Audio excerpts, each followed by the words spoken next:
The government lays out the city's transport strategy blueprint for the next 2 decades. Passengers are no longer required to buckle up when riding on buses, as the government revokes the bus seatbelt laws. And Jimmy Lai faces up to life in prison as High Court judges will hand down penalties over his national security case on Monday.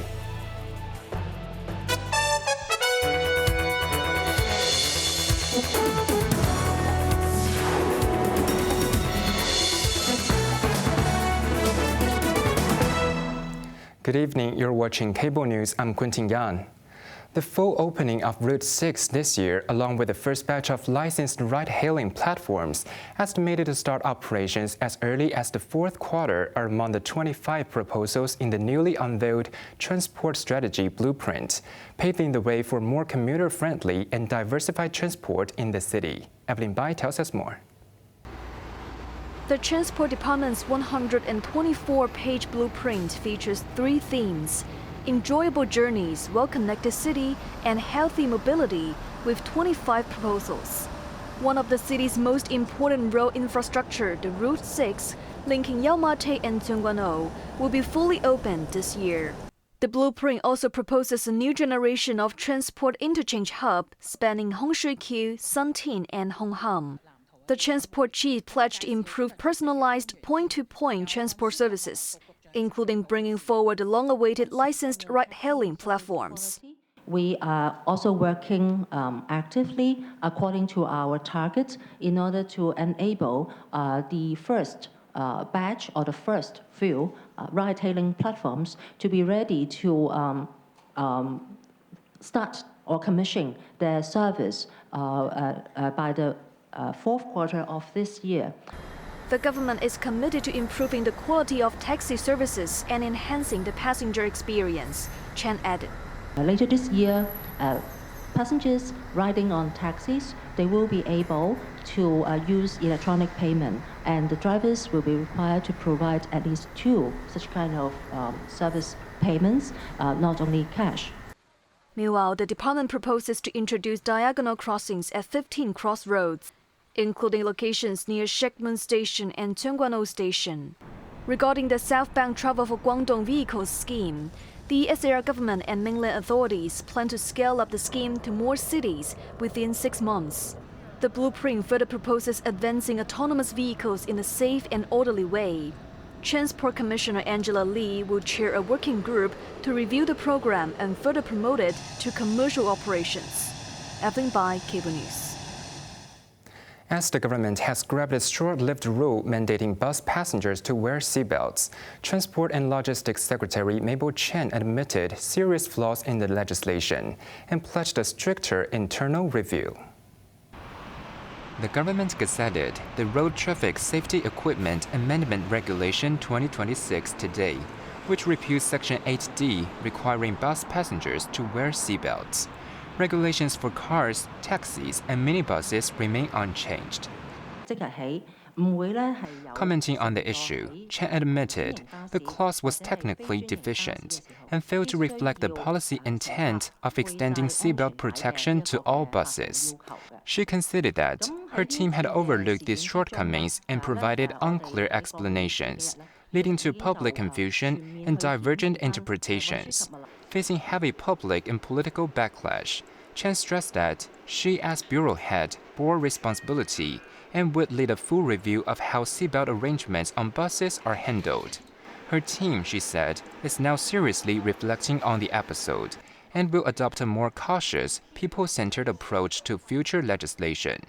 While no timeline exists for reintroducing a revised mandate, the Bureau will first commission expert studies on belt designs, conduct public consultations, and enhance safety education before proposing any new rules.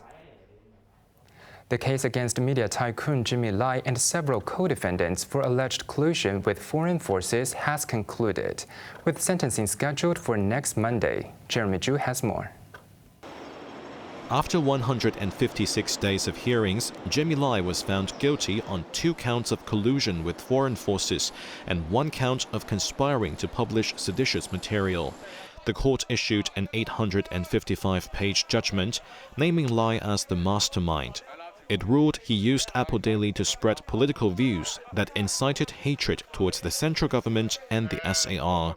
Judges said Lai had long harbored resentment against the state, sought support from the United States, and attempted to draw in Taiwan, with the ultimate aim of undermining Beijing's authority.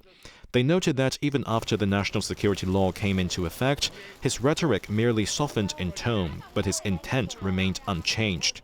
Under Article 29 of National Security Law, collusion with foreign forces carries a sentence of 3 to 10 years imprisonment for lesser offenses, while serious cases can result in 10 years to life.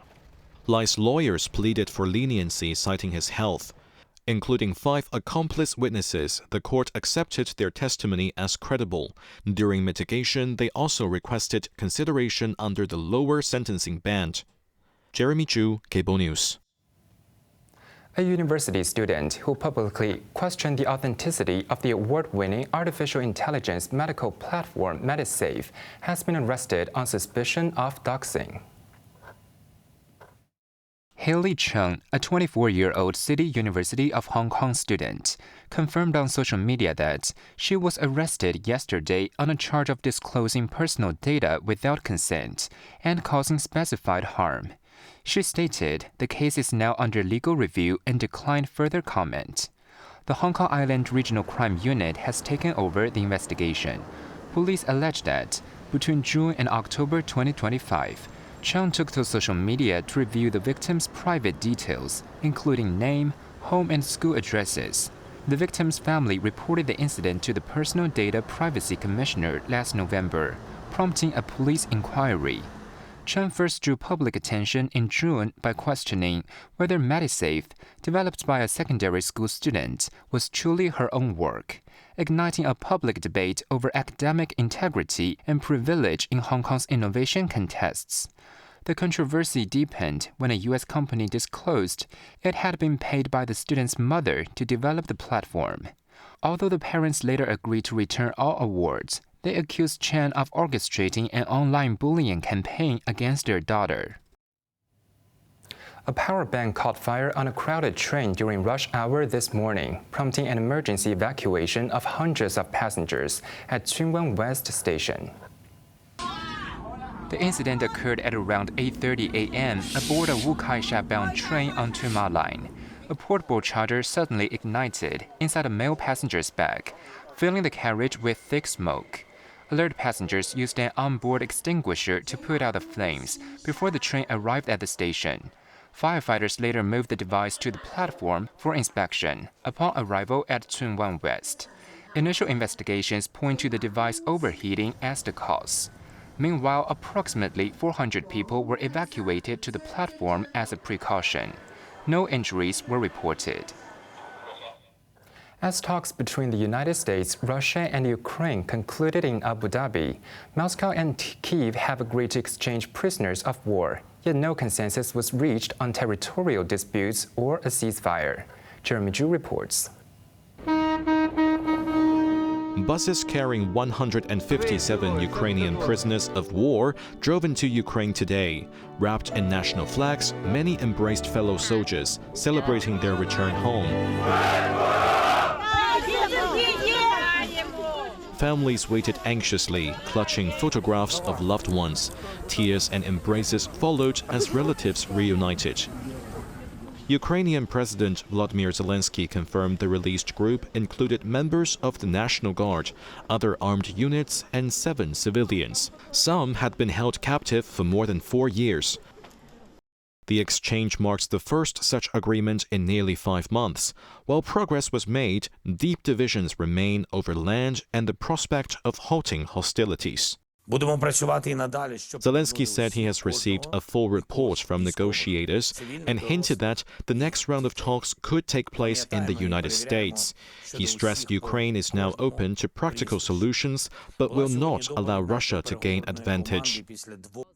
Washington's envoy Steve Witkoff described the discussions as constructive, aimed at laying the groundwork for lasting peace. He suggested further outcomes may emerge within weeks.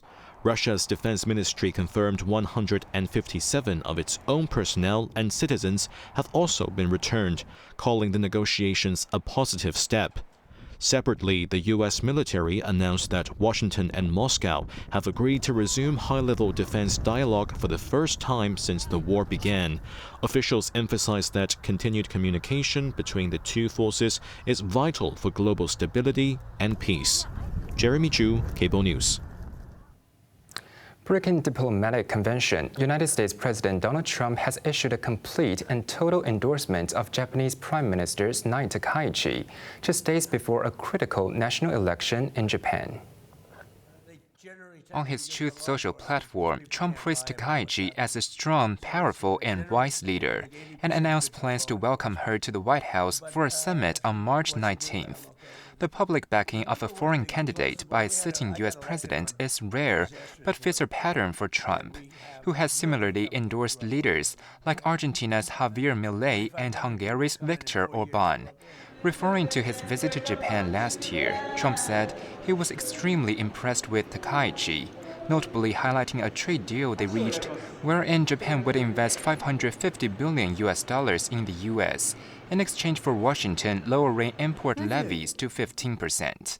The endorsement precedes a snap lower house election this Sunday, a political gamble Takaichi called to secure a public mandate after becoming Japan's first female prime minister just 3 months ago. Recent polls suggest her Liberal Democratic Party and its coalition partner are headed for a landslide victory, potentially achieving a supermajority.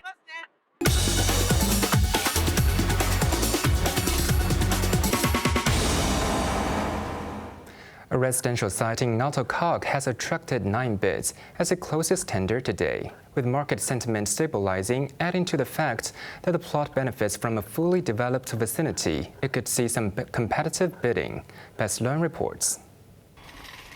Located on Choi Ha Road, this year's first residential plot the government put on sale has drawn interest from major developers like Sinoland, China Overseas, Keiwa International, and Henderson Land.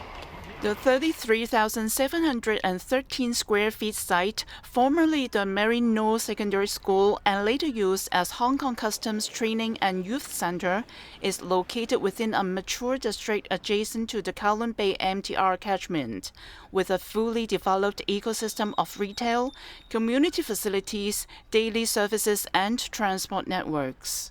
The site has a gross floor area of 303,421 square feet, with a maximum private residential GFA of some 252,000 square feet, indicating 470 units. As the lot stands out with a stronger location advantage than the nearby Choi Hing Road site, which was recently awarded at $4,339 per square feet, analysts are optimistic about the bidding price. According to market estimations, the valuation of the site ranges from $1.14 to $1.8 billion, translating to a per square feet price of $4,000 to $5,930. Best Learn Cable News.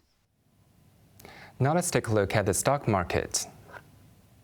The Hang Seng Index closed 325 points lower. Top active stocks of the day. Tencent was down $11. Alibaba was down $4.60. AIA was down $4.90, while Xiaomi was up 26 cents. Foreign exchange against the Hong Kong dollar, Euro 9.21, Japanese yen 49.75. Onto the weather now. Becoming cloudy, 1 or 2 light rain patches, and relatively low visibility tomorrow morning. Bright periods in the afternoon. Temperatures will range between 19 and 21 degrees and will drop appreciably tomorrow night to a minimum of about 16 degrees. And that's our news tonight. I'm Quentin Yan. Thank you for watching. Good night.